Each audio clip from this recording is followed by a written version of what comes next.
आखिरकार इजराइल डर ही गया। सोचिए, एक सप्ताह होने जा रहा है लेकिन ईरान पर हमले की ज़रूरत और हिम्मत नहीं कर पा रहा है इजराइल।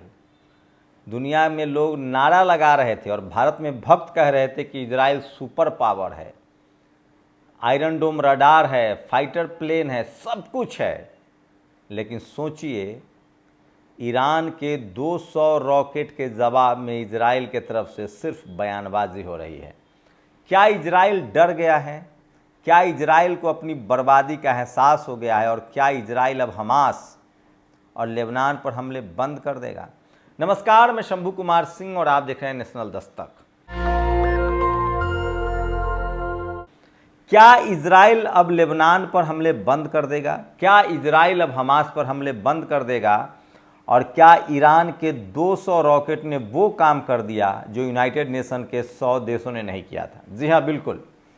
सोचिए, आज 5 दिन हो गए हैं ईरान ने नसरुल्लाह की हत्या के बाद, नसरुल्लाह जो हिजबुल्लाह का प्रमुख था, लेबनान में एक पॉलिटिकल पार्टी भी है, उसकी 1 लाख की आर्मी भी है, नसरुल्लाह मारा गया। उसके बाद ईरान ने जिस तरह से 200 रॉकेट दागे थे, उसके बाद कयास लगाए जा रहे थे कि तुरंत ही इजराइल ईरान पर हमला करेगा, उसके बाद बड़ा युद्ध छिड़ जाएगा।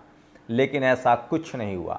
मैं पहले दिन से कह रहा हूं कि पूरे मुस्लिम देशों में और इस्लामिक देशों में ईरान सबसे ताकतवर और हथियार वाला देश है। वो इजराइल का पड़ोसी है, न वो हमास है, न वो हिजबुल्लाह है, न वो नसरुल्लाह है, न वो लेबनान है।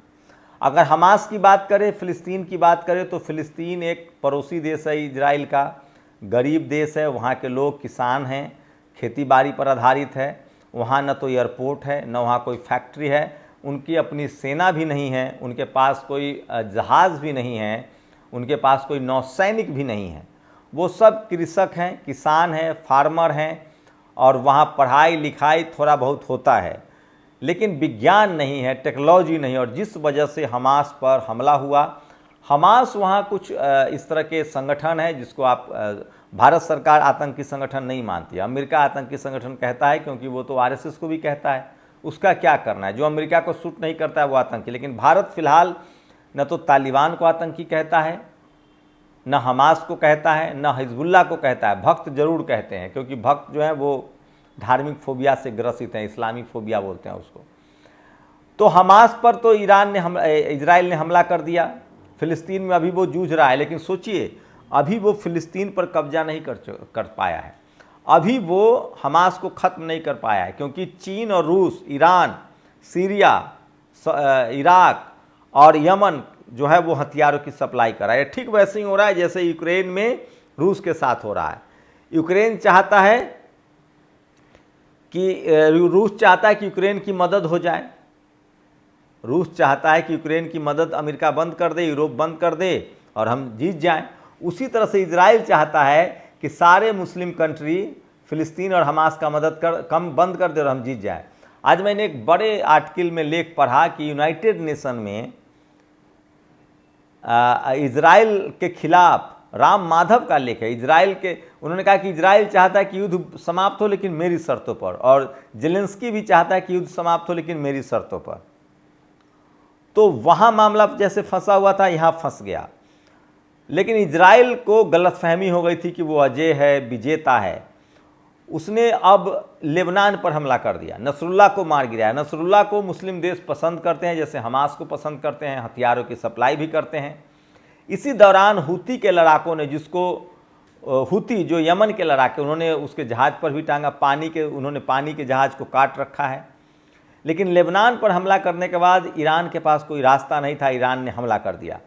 अब इजराइल चाह कर भी ईरान पर हमला नहीं कर सकता है, क्योंकि ईरान की आबादी 10 करोड़ है, उसके पास पानी के जहाज़ हैं, उसके पास एयरफोर्स है, उसके पास रॉकेट है, मिसाइल है, और वो सीमावर्ती देश है।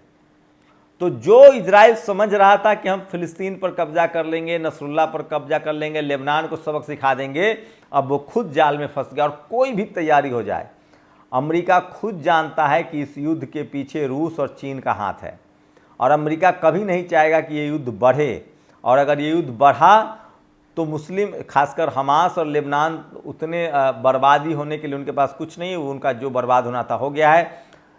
अब बर्बाद होने की बारी जो है वो इजराइल की है।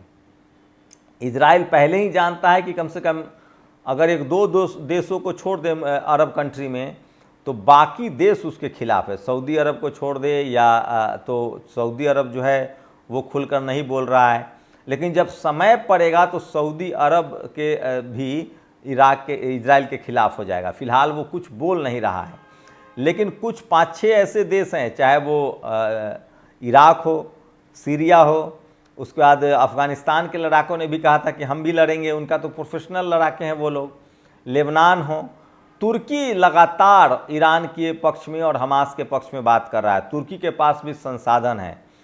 तो सबसे बड़ा मुस्लिम देश, सबसे मजबूत, मतलब जनसंख्या के लिहाज से नहीं, ताकत के लिहाज से ईरान सबसे बड़ा मुस्लिम देश है, और इसलिए इजराइल उस पर हमला करने की हिमाकत नहीं करेगा।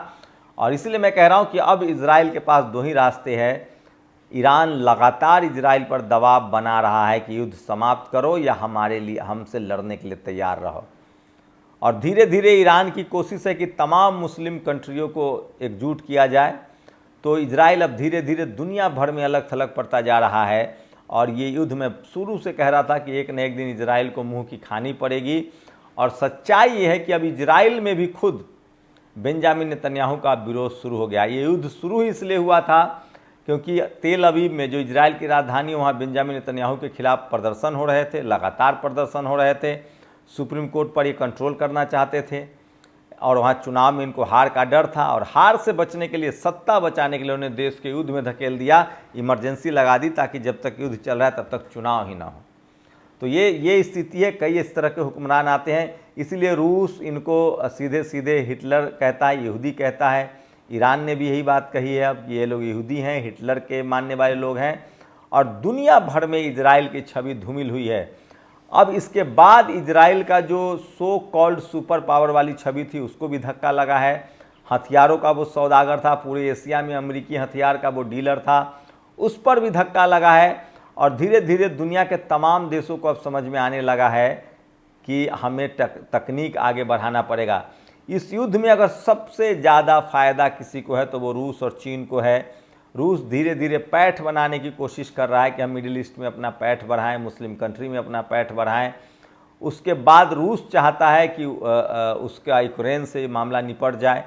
लेकिन इन तमाम बीचों भारतीयों की जो विदेश नीति रही है, भारत की जो विदेश नीति रही है, वो शानदार रही है। वो युद्ध के खिलाफ है, वो चाहते हैं शांति से बात हो, और इसीलिए तमाम मुस्लिम कंट्री और मिडिल ईस्ट की जो आस्था है, जो भरोसा है भारत पर, वो अभी भी बना हुआ है। भक्तों के अलावा, भक्त जरूर इजराइल कर रहे हैं। उसी तरह से सोचिए, चीन अपने आप को सुपर पावर कहता है, लेकिन वियतनाम, थाईलैंड, जापान, इंडोनेशिया, ये वो तमाम देश हैं जो चीन से सहमत नहीं है। नॉर्थ कोरिया और चीन के अलावा चीन की दोस्ती और किसी देश से नहीं है। और वही भारत का एक मजबूत पक्ष है। जो देश चीन के पड़ोसी हैं, चाहे वो ताइवान हो, थाईलैंड हो, वियतनाम हो, इन तमाम देशों के साथ, जापान के साथ भारत के शानदार रिश्ते हैं। और इसी वजह से चीन अपने आप को अब कमज़ोर महसूस करता है। तो एक चेक एंड बैलेंस की स्थिति बनी रहती है। चीन के भी पड़ोसी देशों से नहीं बनता है, ये भी एक सच्चाई है। लेकिन इजराइल और फिलिस्तीन के युद्ध में धीरे धीरे ही सही एक बड़ी बैठक होगी लास्ट में, और चीन और रूस के दबाव की वजह से और इजराइल अपनी बर्बादी बचाने के लिए अब एक ही रास्ता है कि उसको अंत में देर सवेर फिलिस्तीन के एक एक इंच ज़मीन उसे लौटानी पड़ेगी।